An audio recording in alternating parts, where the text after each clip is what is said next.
அஸ்ஸலாமு அலைக்கும் வரஹ்மத்துல்லாஹி வபரகாத்துஹு. இந்த வீடியோவில் நம்ம என்ன பார்க்க போகிறோம் அப்படின்னா, ஆம், அல் மத்துல் ஃபராயியோட முதலாவது வகையான அல் மத்துல் முத்தஸ்ஸீலு அதை பற்றி நம்ம பார்க்க போகிறோம். அல் மத்துல் முத்தஸ்ஸீலு அப்படின்னா என்ன அர்த்தம் அப்படின்னா, சேர்ந்து வரக்கூடிய மத்து என்று கூறுவார்கள்.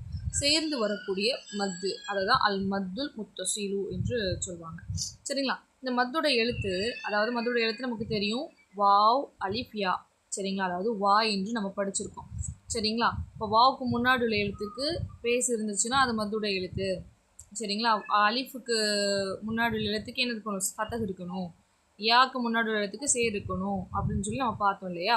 ஸோ அதை மாதிரி இருந்து அதுக்கு அடுத்து அந்த வார்த்தைக்கு அப்புறமா ஹம்சா இருக்கு, மத்தோட எழுத்துக்கு அப்புறமா என்னன்னா ஹம்சா இருக்கு வந்துச்சு அப்படின்னா அதை தான் மத்துல் முத்தஸ்ஸீல் என்று கூறுகிறோம். சரிங்களா? இந்த மத்துடைய எழுத்தை என்ன அப்படின்னா 5 விரல் 4 விரலுக்கு நம்ம என்ன செய்யலாம், குறைஞ்சபட்சம் நம்ம என்ன செஞ்சுக்கலாம்,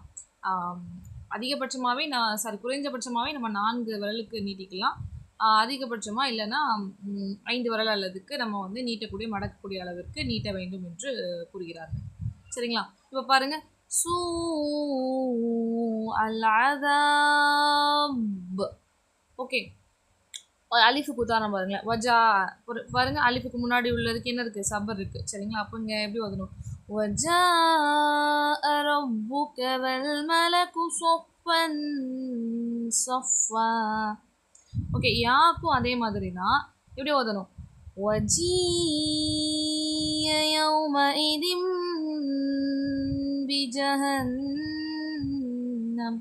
ஸோ இங்கேயும் குண்ணா கொடுப்போம். நம்ம இதுக்கு முன்னுக்குள்ள சட்டம்லாம் பார்த்துருக்கோம். பட் இந்த இடத்துல 4 விரலோ இல்லை 5 விரல் அளவுக்கோ நீங்கள் என்ன செய்யலாம், நீட்டிக்கலாம் அப்படிங்கிறாங்க. சரிங்களா? ஓகே, குறைந்தபட்சமாகவே அவ்வளோதான் நீட்டணும் அப்படின்னு சொல்கிறாங்க. ஓகே, இப்போ இதில் நம்ம பார்த்தோம் அப்படின்னா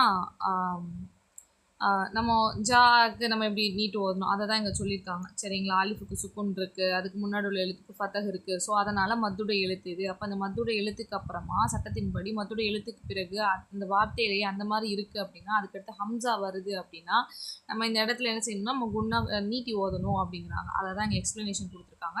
ஸோ புரியாதவங்க இதை ரீட் பண்ணி பார்த்துக்கோங்க. ஓகே, இதான் மத்துல் முத்தஸ்ஸீலோட பாடம். இது யாருக்கு தேவைப்படுமோ அவங்களுக்கு ஷேர் பண்ணுங்கள்.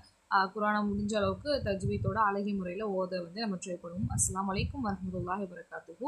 ஜஸாக்கல்லாஹ் ஹைரன். அல்லாஹ் உங்கள் அனைவருக்கும் அருள் செய்வானாக. ஆமீன்.